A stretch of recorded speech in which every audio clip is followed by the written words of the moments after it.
तुम्ही कधी विचार केलाय की काही पुस्तकं आपलं आयुष्य कसं बदलू शकतात?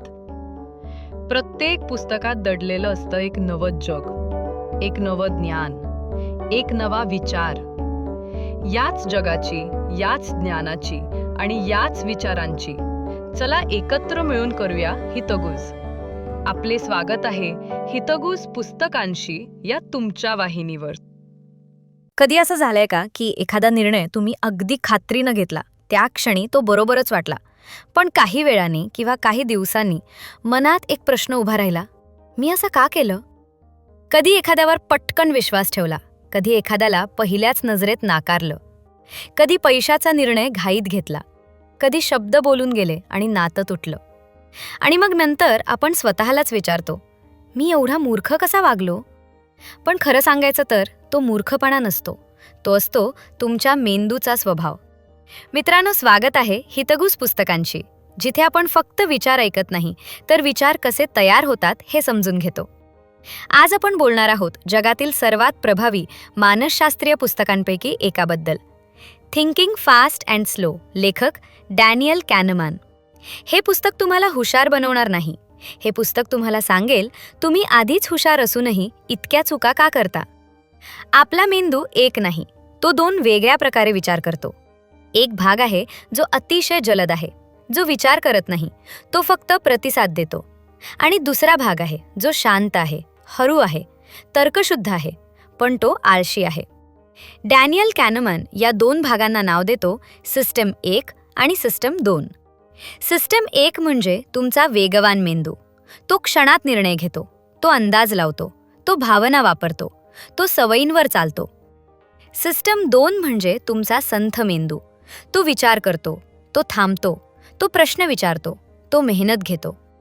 आता प्रश्न असा आहे, आपण रोज कोणता वापरतो? उत्तर थोडं धक्कादायक आहे. आपण 900% निर्णय सिस्टम 1 ने घेतो. कारण सिस्टम 1 सहज आहे, तो थकवत नाही, तो पटकन समाधान देतो. उदाहरणार्थ, तुम्ही रस्त्यावर चालताय आणि अचानक एक गाडी वेगात तुमच्याकडे येते. तुम्ही विचार करत बसत नाही, ही गाडी किती वेगात आहे, कोण किती आहे, मी किती पावलं टाकावेत? नाही, तुम्ही लगेच बाजूला उडी मारता. हा सिस्टम 1 आहे, तो तुमचं प्राण वाचवतो. पण समस्या तेव्हा सुरू होते जेव्हा हाच सिस्टम 1 पैशाचे निर्णय घेतो, नात्यांचे निर्णय घेतो, करिअरचे निर्णय घेतो. कारण सिस्टम 1 भावनेवर चालतो आणि भावना अनेकदा फसवतात. सिस्टम 1 ला कथा आवडतात, सिस्टम 1 ला सोपं उत्तर आवडतं, सिस्टम 1 ला लगेच निष्कर्ष हवा असतो. म्हणूनच पहिली इम्प्रेशन इतकी शक्तिशाली असते. आपण एखाद्या व्यक्तीला पहिल्यांदा पाहतो, त्याचा बोलण्याचा टोन, त्याचा चेहरा, त्याचा कॉन्फिडन्स, आणि मनात लगेच निर्णय तयार होतो, हा माणूस चांगला आहे किंवा हा माणूस ट्रस्टवर्दी नाही. हा निर्णय पुराव्यावर आधारित नसतो, तो फक्त सिस्टम 1 चा अंदाज असतो. आणि गंमत म्हणजे आपण नंतर पुरावे शोधतो आपला अंदाज बरोबर सिद्ध करण्यासाठी.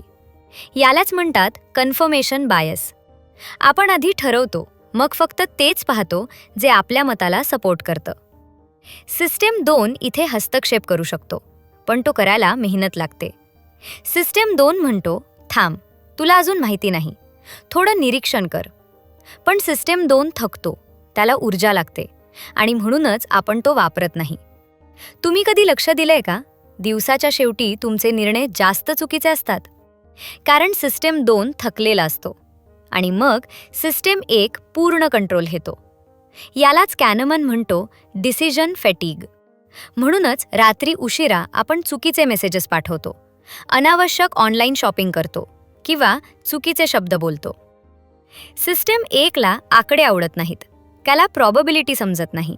उदाहरणार्थ, कोणीतरी सांगितलं, हा माणूस कॉन्फिडंट आहे, स्मार्ट आहे, आर्टिक्युलेट आहे, आणि मग विचारलं, तो लायब्रेरियन आहे की सेल्समॅन? बहुतेक लोक म्हणतात सेल्समॅन. का? कारण आपल्या मनात लायब्रेरियनची इमेज वेगळी आहे. हा स्टिरियोटाईप आहे. सिस्टम 1 स्टॅटिस्टिक्स पाहत नाही, तो इमेज पाहतो. सिस्टम 2 इथे म्हणेल, थांब, लोकसंख्येत लायब्रेरियन्स किती आहेत, सेल्समॅन किती आहेत? पण आपण तो विचार करत नाही. म्हणूनच आपण लॉटरी खेळतो, म्हणूनच आपण रिस्क अंडर एस्टिमेट करतो. म्हणूनच आपण ओव्हर कॉन्फिडेंट असतो. कॅनमन सांगतो, आपण स्वतःच्या क्षमतेवर जास्त विश्वास ठेवतो. याला म्हणतात ओव्हर कॉन्फिडन्स बायस. आपल्याला वाटतं, मी वेगळं आहे, माझ्यासोबत असं होणार नाही, मला सगळं कळतं. पण आकडे वेगळं सांगतात. आणखी एक खूप महत्त्वाचा बायस म्हणजे लॉस अवर्जन. आपल्याला मिळणाऱ्या आनंदापेक्षा गमावण्याची भीती जास्त तीव्र असते. 1,000 रुपये मिळाल्याचा आनंद 1,000 रुपये गमावण्याच्या दुःखाइतका तीव्र नसतो. म्हणूनच आपण चुकीच्या नात्यात अडकतो, कारण सोडण्याची भीती वाटते. आपण चुकीच्या जॉबमध्ये राहतो, कारण बदलाची भीती वाटते. सिस्टम 1 म्हणतो, जे आहे ते जपूया. सिस्टम 2 म्हणतो, जे आहे ते तपासूया. पण सिस्टम 2ला बोलू दिलं जात नाही. आणखी एक ट्रॅप आहे, अवेलेबिलिटी बायस. आपण जे जास्त वेळा ऐकतो, जे मीडियामध्ये दिसतं, जे इमोशनली स्ट्रॉंग असतं, ते जास्त कॉमन आहे असं आपल्याला वाटतं. म्हणूनच प्लेन क्रॅश जास्त डेंजरस वाटतो, कारण तो न्यूजमध्ये असतो. पण स्टॅटिस्टिकली रोड ॲक्सिडेंट्स जास्त आहेत. सिस्टम 1 इमोशन पाहतो, सिस्टम 2 डेटा पाहतो. पण आपण डेटा टाळतो. हे पुस्तक तुम्हाला एक गोष्ट शिकवतं, तुमचं इंट्युशन नेहमी चुकीचं नसतं, पण ते मर्यादित असतं. एक्सपर्ट इंट्युशन वेगळी असते, ती अनुभवावर तयार होते. पण रोजच्या आयुष्यात आपण इंट्युशनचा अतिवापर करतो. कानेमन सांगतो, जेव्हा डिसिजन इम्पॉर्टंट असेल, जेव्हा स्टेक मोठा असेल, तेव्हा स्लो डाऊन. सिस्टम 2 ॲक्टिवेट करा. कसं? थोडं थांबा. स्वतःला विचारा, मी घाईत निर्णय घेतोय का? भावनेत आहे का? जर मित्र असता तर मी त्याला काय सल्ला दिला असता? हे छोटे प्रश्न सिस्टम 2ला जागं करतात. हे पुस्तक तुम्हाला परफेक्ट बनवत नाही, पण ते तुम्हाला जाणीव देतं. जाणीव की तुमचं मन कसं काम करतं.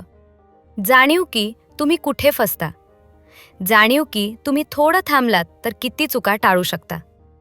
मित्रांनो, आपण अनेकदा स्वतःला दोष देतो. मी असा का आहे? मी इतक्या चुका का करतो? पण आज लक्षात ठेवा, तुम्ही कमकुवत नाही, तुम्ही मानवी आहात. तुमचा मेंदू तुमच्या विरुद्ध नाही, तो फक्त सोप्या मार्गावर चालतो. खरं शहाणपण म्हणजे वेगवान विचार थांबवणं नाही, तर त्यांना ओळखणं. जेव्हा तुम्ही पुढच्यांदा कोणताही मोठा निर्णय घ्याल, थोडा वेळ घ्या, एक श्वास घ्या आणि स्वतःला विचारा, हा निर्णय मी फास्ट ब्रेनने घेतोय की स्लो ब्रेनने? कदाचित त्या एका प्रश्नामुळे तुमचं आयुष्य थोडंसं तरी अधिक स्पष्ट होईल. कमेंट्समध्ये नक्की सांगा, आजच्या व्हिडिओमधली कोणती गोष्ट तुम्हाला सर्वात जास्त भिडली. आणि जर हा विचार उपयुक्त वाटला असेल तर तो इतरांपर्यंत पोहोचू द्या. ज्ञानाची मैत्री, विचारांचा संगम, हेच आपलं कुटुंब, हितगुज पुस्तकांशी.